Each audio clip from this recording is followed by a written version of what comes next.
So it's you don't have to understand the lore. You don't have to be. I didn't want to go really deep into it because I didn't want it to be that story. I wanted it to be an homage to that story, but a definite break from it. And just this is an alternate telling of what happened if Cthulhu got divorced and decided that, went on vacation to Delaware and fell in love with Karen.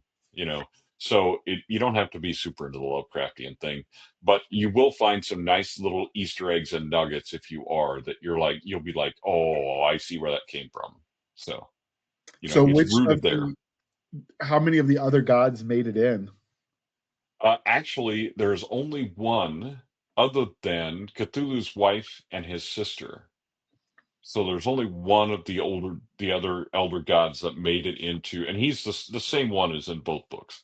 It's kept very simple. Once you understand who he is, then you can follow him throughout the two books. You don't have to know much more about him. And obviously, there's a lot of liberties taken with with who they are, and what they're doing.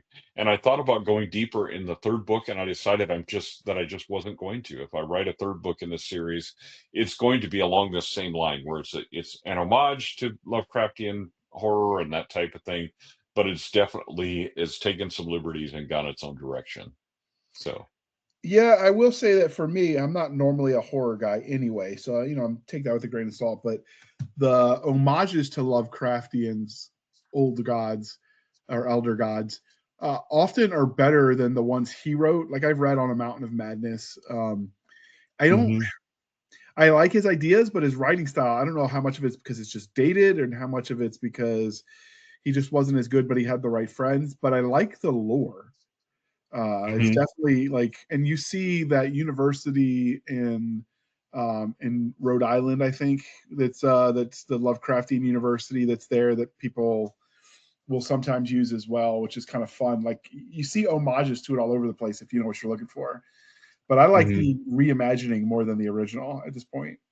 You know what? And I think there's so much more lore that is a part of the reimagining than actually what he originally wrote.